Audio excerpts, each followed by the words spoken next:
अब एक बात सावधानी से सुनिए। शायद शिव महापुराण के माध्यम से अभी तक ये बात सामने नहीं आई, पर शिव पंचायत कथा में आ रही है। जितने आस्था चैनल पर कथा सुन रहे हो, जितने फेसबुक और यूट्यूब पर सुन रहे हो, और जितने इस छत्तीसगढ़ की पावन धरा पर बैठकर सुन रहे हो, बहुत सावधानी से सुनना। एक प्रश्न हमारे भीतर खड़ा होता है। जब हम सूर्य नारायण भगवान को अर्घ देते हैं, जल चढ़ाते हैं, तो वो जल पृथ्वी पर जब गिरता है तो उसके छींटे हमारे शरीर पर लगते हैं। क्या वो ठीक है? क्या वो श्रेष्ठ है?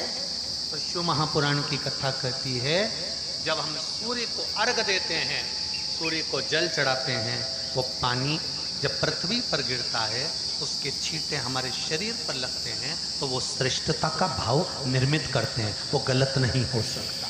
कारण अब वो भी समझ लीजिए।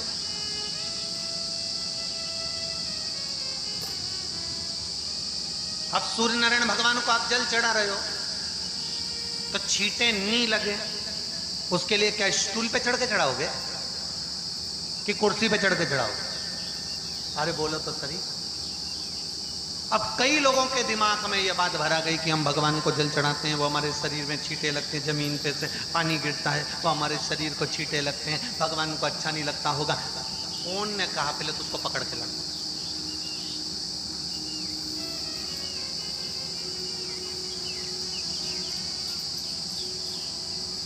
क्योंकि मेरे राम जी महाराज, मेरे भगवान कृष्ण,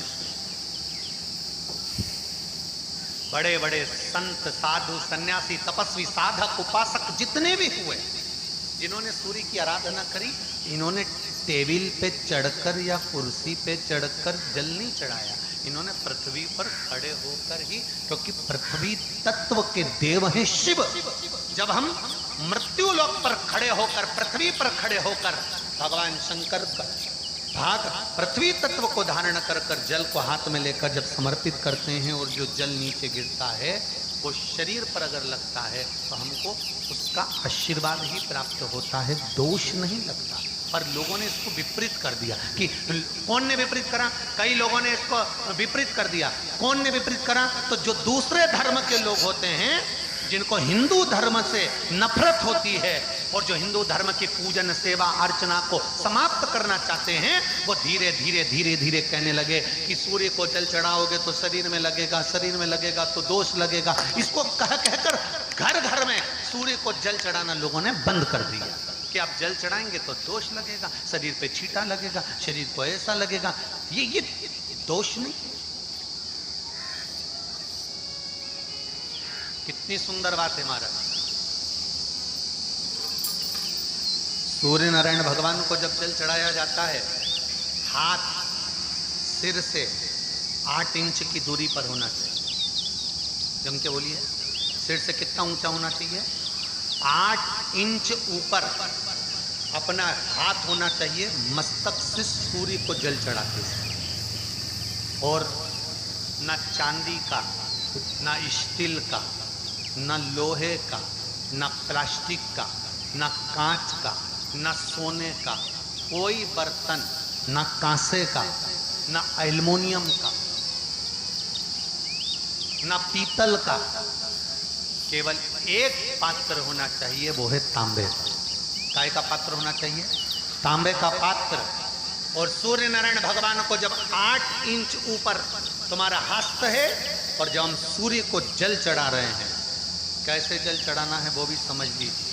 अगर कोई कैंसर का मरीज है, जिसके चेस्ट में कैंसर आ गया हो, लेफ्ट में, राइट में कहीं पर कैंसर आ गया हो, या कोई गठान आ गई हो, तो महाराज आप जल चढ़ाते समय उस जल की धार को सूर्य भगवान को जब चढ़ा रहे हो, तो धार आपकी गठान की ओर जाना चाहिए, जिससे सूर्य की किरण उस जल में से आपके उस स्थान पर पड़े, उस जगह पर पड़े जहां पर गठान है। महाराज आप लगातार जल तो चढ़ाना चालू करो, अच्छे अच्छे डॉक्टर फेल हो जाएंगे और कह देंगे गठान ठीक हो। आपका लीवर और किडनी गड़बड़ कर रहा है, आप प्रतिदिन, आपका स्वास्थ्य गड़बड़ रहता है, आप प्रतिदिन ये ज्योतिष शास्त्र के अंतर्गत, रत्न शास्त्र के अंतर्गत, ये रत्न शास्त्र